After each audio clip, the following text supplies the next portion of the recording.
پھر آپ دیکھیے کہ مال اور محبت دینے کے علاوہ، پروٹیکشن دینے کے علاوہ ان کے ساتھ عزت اور اخلاق کا برتاؤ کرنا چاہیے.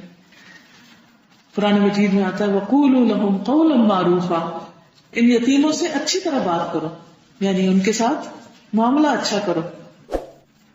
لیکن عرب سوسائٹی کے اندر عام طور پر یہ چیز موجود نہیں تھی، تو یتیموں کے ساتھ بہت برا سلوک کیا جاتا تھا، حتیٰ کہ ان کی جائیداد پہ قبضہ کر لیا جاتا تھا، ان کی ماں سے زبردستی نکاح کر لیا جاتا تھا، اور ان کے کوئی حقوق ان کو نہیں دیے جاتے تھے. اسی لیے سورۃ الماعون میں اللہ تعالیٰ فرماتے ہیں أَرَأَيْتَ الَّذِي يُكَذِّبُ بِالدِّينِ فَذَلِكَ الَّذِي يَدُعُّ الْيَتِيمَ وَلَا يَحُضُّ عَلَى طَعَامِ الْمِسْكِينِ فَوَيْلٌ لِّلْمُصَلِّينَ الَّذِينَ هُمْ عَنْ صَلَاتِهِمْ سَاهُونَ الَّذِينَ هُمْ يُرَاءُونَ وَيَمْنَعُونَ الْمَاعُونَ. کیا تم نے دیکھا اس شخص کو جو جزا سزا کو جھٹلاتا ہے، یعنی آخرت کا یقین نہیں رکھتا؟ یہ کون ہے؟ فَذَلِكَ الَّذِي يَدُعُّ الْيَتِيمَ، یہ وہ ہے جو یتیم کو دھکے دیتا ہے. اس کو محبت کرنا، پیار کرنا، اس کا خیال رکھنا دور کی بات، وہ اس کو دھکے دیتا ہے، اس کے ساتھ بدسلوکی کرتا ہے، بد اخلاقی برتتا ہے، اور مسکین کو کھانا کھلانے کی ترغیب نہیں دیتا، دوسروں کو موٹیویٹ نہیں کرتا کہ وہ بھی آگے بڑھے اور یتیم کے ساتھ اچھا سلوک کرے، مسکین کے ساتھ اچھا سلوک کرے. اور ایسے نمازی، خواہ وہ نماز ہی کیوں نہ پڑھتے ہیں، لیکن اگر وہ یہ کام نہیں کرتے تو بھی ان کی پکڑ ہے، پوچھ ہے. بہت سے لوگوں کا حال یہ ہوتا ہے کہ وہ ایسے کام دکھاوے کے لیے تو کر لیتے ہیں، لیکن چھوٹی چھوٹی ضروریات پوری کرنے کے لیے بھی کسی کے آگے نہیں بڑھتے، ان کے دل سخت ہوتے ہیں، خود غرضی کی زندگی بسر کرتے ہیں. تو اس لیے بہت ضروری ہے کہ ہم غفلت کی نیند نہ سوئیں، بلکہ دوسروں کا خیال رکھیں اور خود ایکٹیولی سوچیں کہ ہم اور کیا کر سکتے ہیں. یعنی اگر آپ مال دے رہے ہیں تو اس کے ساتھ اپنی سروسز بھی حاضر کریں، کہ اگر کسی قسم کا کوئی کام ہو، کچھ وقت آپ نکال کے لگانا چاہیں تو وہ بھی کریں. وہ وقت کیا ہو سکتا ہے؟ مثلا جیسے آپ لوگوں کو سمر بریک ہے، یا کوئی ونٹر بریک ہے، یا ویسے آپ اپنے ہالیڈیز کرنا چاہتے ہیں، تو آپ یہ بھی کر سکتے ہیں کہ مثلا اگر آپ ٹیچر ہیں، انگلش کی ٹیچر ہیں، میتھس کی ٹیچر ہیں، یا کوئی اور سبجیکٹ پڑھا سکتے ہیں، تو اپنے ٹیچر کو والنٹیئر کریں کہ ٹھیک ہے اس سال میں اپنے 2 مہینے آپ کو ایز اے ٹیچر دے سکتی ہوں، اور ایسی جگہ پر جا کر آپ پڑھائیں. آپ دیکھیں ان بچوں کا تعلیمی معیار کتنا اچھا ہوگا. آپ کو معلوم ہے کہ کرسچن مشنریز یہی کام کرتے ہیں، وہ معاشرے کے غریب یتیم بچوں کو لے لیتے ہیں، اپنے لوگوں کو بلا کے ان کو تعلیم دیتے ہیں، اور پھر وہ اپنے مذہب پہ لے جاتے ہیں ان کو، یا اپنے لیے ایک نرم گوشہ پیدا کر لیتے ہیں. لیکن ہم مسلمان جن کی ذمہ داری بنتی ہے، جن کا فریضہ بنتا ہے، وہ اس چیز سے غافل ہیں. ان کو یاد نہیں رہتا کہ ان کی نمازیں انہیں کس چیز کا حکم دے رہی ہیں، اور نماز انہیں کس چیز کا سبق سکھا رہی. تو اس لیے نماز جو پڑھتا ہے دن میں 5 دفعہ اپنا ایک فرض پورا کرتا ہے. تو یہ فرض کی ادائیگی کی ٹریننگ بھی ہوتی ہے. تو جس طرح ہم نماز میں اپنے فرض کی ادائیگی کرتے ہیں، ایسے ہی یتیم بچوں کے لیے بھی ہمیں اپنے فرض کی ادائیگی کرنی چاہیے، اور اپنی جان اور مال اور وقت اور صلاحیت اور علم اور قابلیت کے ساتھ بھی کچھ وقت دوسروں کو دینا چاہیے. آپ کو مینجمنٹ آتی ہے، آپ کو کوئی اور ایسا کام آتا ہے کہ جو آپ کر سکتے ہیں، تو اس میں بھی کچھ نہ کچھ آپ کر سکتے ہیں. مجھے یاد ہے جب میں گلاسکو یونیورسٹی میں تھی تو ہمارے ایگزامینیشن سیکشن میں یا رجسٹریشن میں ایک لڑکی کام کرتی تھی، چونکہ وہ کئی دفعہ جانا ہوا تو اس سے سلام دعا ہو گئی، کرسچن تھی. تو ایک دن اس نے بتایا کہ وہ ایجپٹ جا رہی ہے. تو میں نے کہا تم وہاں کیا کرنے جا رہی ہے؟ تو کہنے لگی کہ میں سال بھر کام کرتی ہوں، پھر اپنے پیسے جمع کرتی ہوں، اور پھر میں والنٹیئر کرنے کے لیے جاتی ہوں، اپنا ٹکٹ لیتی ہوں، اپنا جا کر رہائش کا انتظام کرتی ہوں، اور پھر والنٹیئر کرتی ہوں. یعنی صرف مال نہیں بلکہ اپنی جان بھی حاضر ہے. تو میں حیران ہو گئی کہ یہ دل کیسا دل ہوتا ہے کہ جس میں آپ کو پتا نا کہ ورک کرنا کو آسان تھوڑی ہے، جاب کرنا آسان تھوڑی ہے، کسی بھی عورت کے لیے ایک مشکل کام ہے، لیکن انہیں اپنا دین، اپنا مشن اتنا پیارا ہے، اور ہم کہاں بیٹھے؟ ہم تھوڑا سا بھی کچھ کر کے ہم سمجھتے کہ ہم نے بہت بڑا پہاڑ توڑ دیا. ہم کیا منہ دکھائیں گے اللہ کہ اس سچے دین کی عملی خدمت میں ہم نے کیا کردار ادا کیا. آپ دیکھیے کہ بہت سے لوگ کہتے ہیں ہمارے پاس پیسے نہیں، ہمارا گزارا نہیں ہوتا، زندگی بڑی مشکل. لیکن اگر آپ ان کی شادی اٹینڈ کریں تو آپ حیران پریشان ہو جائیں کہ یہ سب کچھ کہاں سے آ گیا. ایک ایک سوٹ اتنا مہنگا، زیور بھی موجود ہے، ہر چیز موجود ہے، کھانا، کپڑا، ہال بڑے بڑے بک کرائے جا رہے ہیں، لیکن ان میں سے کوئی چیز ہم اپنے دین کے راستے میں اپنی جنت بنانے کے لیے، اپنی آخرت کے لیے خرچ کرنے کو تیار ہیں، کیونکہ ہم اپنے ہاں چاروں طرف یہی کام ہوتے دیکھ رہے ہیں کہ طرح طرح کے ڈریسز ہیں، طرح طرح کے کھانے ہیں، اور طرح طرح کے موج میلہ ہے، اس میں ہماری اپنے نفس کو بھی بڑی راحت ملتی ہے، اس لیے ان کاموں کے وقت ہمارے پاس سب پیسے نکل آتے ہیں، ساری زندگی کام کرتے ہیں صرف اسے ایک دن لوٹانے کے لیے، اور اس کے بعد کیا ہوتا ہے؟ شادی کامیاب ہو یا نہ ہو یہ ایک الگ سٹوری ہے، لیکن صرف اپنی خوشیوں کے لیے خرچ کرنے کو ہم سب محنت کر لیتے ہیں، تو جنت صرف اپنی خوشیوں پہ خرچ کرنے سے نہیں ملتی، اس کے لیے تو کچھ دینا پڑتا ہے، کچھ قربانی کرنی پڑتی ہے۔ تو بہت ضروری ہے کہ ہم اپنی خاطر، اور خاص طور پر اگر ہمیں کوئی ذہنی تکلیف ہے، ذہنی پریشانی، تو اپنا وقت اور اپنا مال دونوں اللہ کے راستے میں لگائیں۔ ابو ہریرہ سے روایت ہے کہ ایک آدمی نے رسول اللہ صلی اللہ علیہ وسلم سے اپنی سنگ دلی کی شکایت کی، تو آپ نے فرمایا اگر تم دل نرم کرنا چاہتے تو مسکین کو کھانا کھلاؤ اور یتیم کے سر پر شفقت کا ہاتھ رکھو، یعنی فزیکل ٹچ، پیار کا اظہار، محبت کا اظہار، جیسے تمہارا کوئی اپنا ہو۔ عموماً یہ ہوتا ہے نا کہ یتیم بیچارے جب رہ جاتے ہیں تو پھر کون ان کو نہلائے دھلائے، ان کی جوئیں نکالے، ان کو اچھا صاف ستھرا رکھے، تو پھر ایسے بچے جب گندے مندے بھی ہوتے ہیں تو ہم کہتے ہیں اوہ ہم کیسے ان کو دیکھیں، یہ بعض اوقات وہ ان کو کوئی خیال نہیں کرتا نا، تو بگڑ جاتے ہیں، پھر وہ تنگ کرنے کو اتر جاتے ہیں، پھر اس وقت ہم اور بہت پریشان ہوتے ہیں اور ہم اور پیچھے ہٹ جاتے ہیں، ابھی ہم سے تو یہ سردردی نہیں بول لی جاتی۔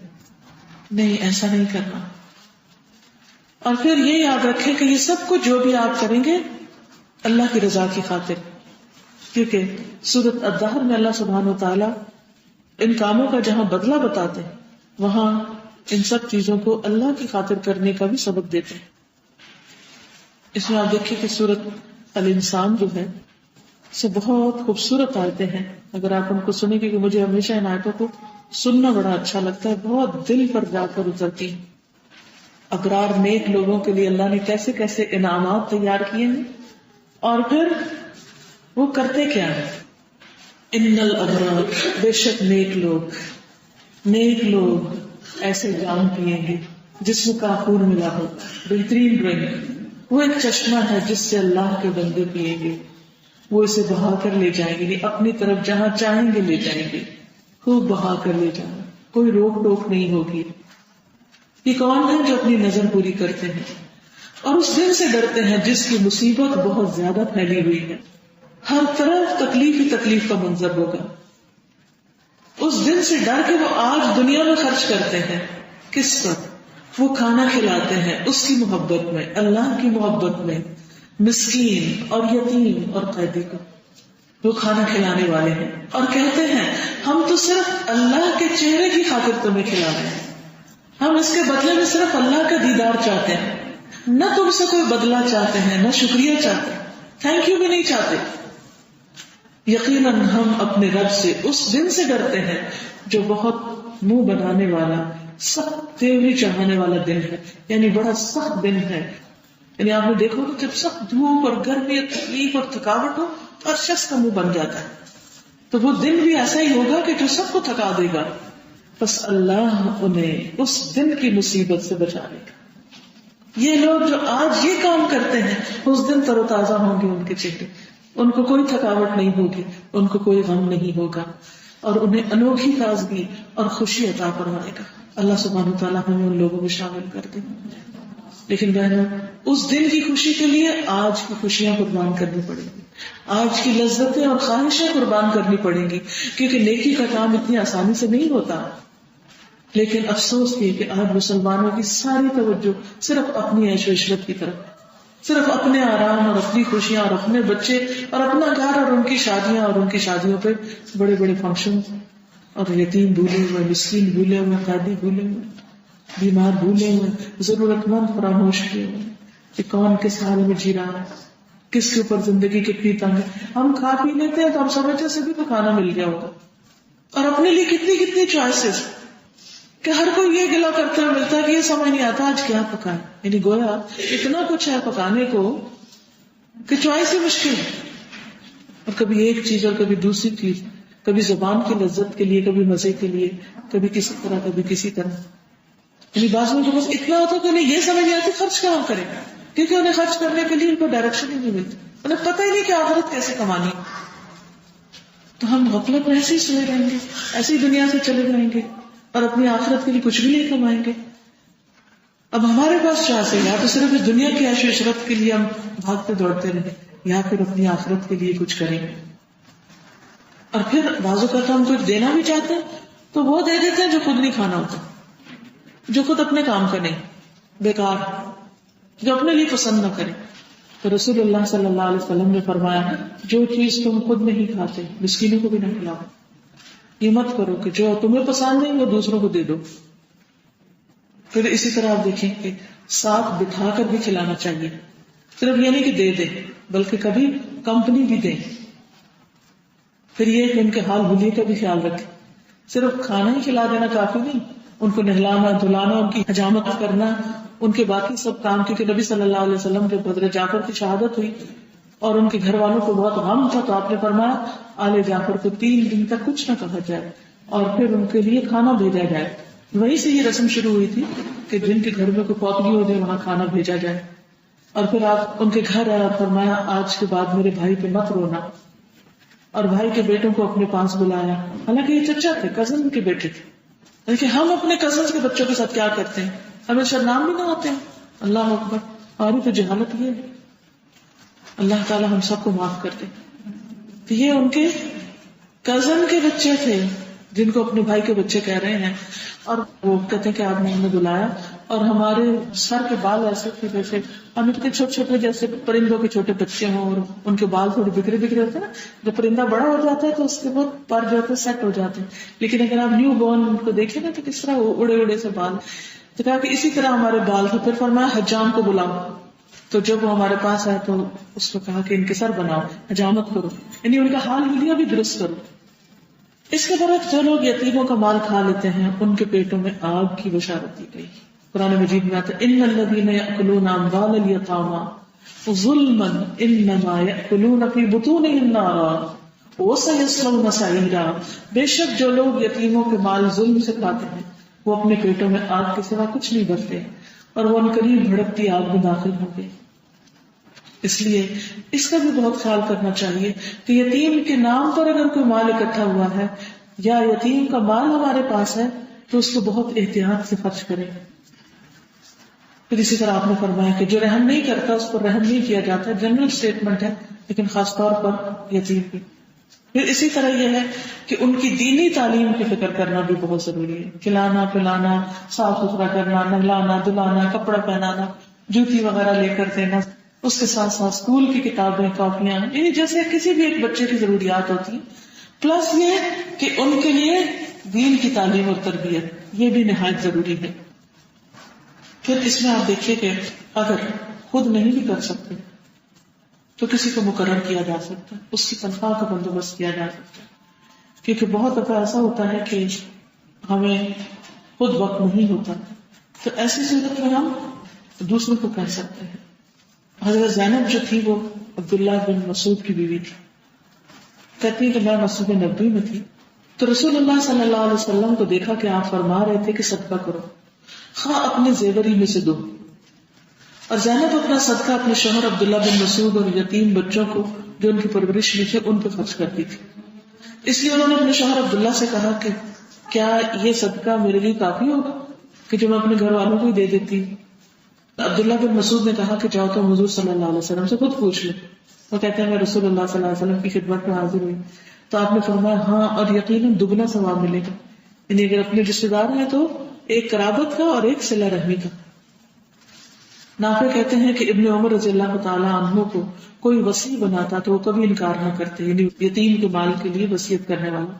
اور ابن سیرین کا محبوب مشغلہ یہ تھا کہ یتیم کے مال اور جائیداد کے سلسلے میں ان کے خیر خواہوں اور ولیوں کو جمع کرتے تاکہ ان کے لیے کوئی اچھی صورت پیدا کرنے پر غور و فکر کریں. یعنی وہ اوروں کو بھی اکٹھا کر لیتے اور ان کو کہتے کہ آؤ ہم سوچیں، غور کریں کہ ان بچوں کے ساتھ ہم اور کیا کر سکتے ہیں.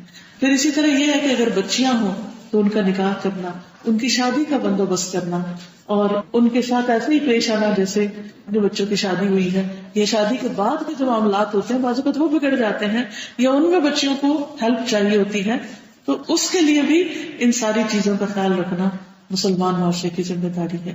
تو عزیز بہنوں، یہ تھی چند باتیں جو آپ کی خدمت میں نے عرض کی ہیں کہ اس پروجیکٹ کو آپ اپنا پروجیکٹ سمجھیں. آپ سمجھے کہ اللہ تعالیٰ نے آپ کو ایک موقع دے دیا ہے نیکی کا کام کرنے کا، تو اس میں پیچھے نہ رہیں، خود بھی اور اپنے دوسرے عزیزوں اور رشتے داروں کو جو یہاں موجود نہیں ہیں ان کو بھی موٹیویٹ کریں، کیونکہ ہمیں صرف خود کرنا کافی نہیں ہوتا، بعض اوقات اوروں کو بتانا بھی ضروری ہوتا ہے، بعض اوقات وہ ہم سے بھی آگے نکل جاتے ہیں پھر نیکی میں. تو انشاءاللہ آپ کے بتانے کی وجہ سے اگر وہ کچھ کرتے ہیں تو ان کا ثواب بھی آپ کو ملے گا، اس کے ساتھ ساتھ ان کو بھی ثواب ملے. تو اللہ تعالیٰ سے دعا ہے کہ وہ ہمیں عمل کرنے والا بنائے. وآخر دعوانا ان الحمد للہ رب العالمین. سبحانک اللہم وبحمدک، اشہد ان لا الہ الا انت، استغفرک واتوب الیک. السلام علیکم ورحمۃ اللہ وبرکاتہ.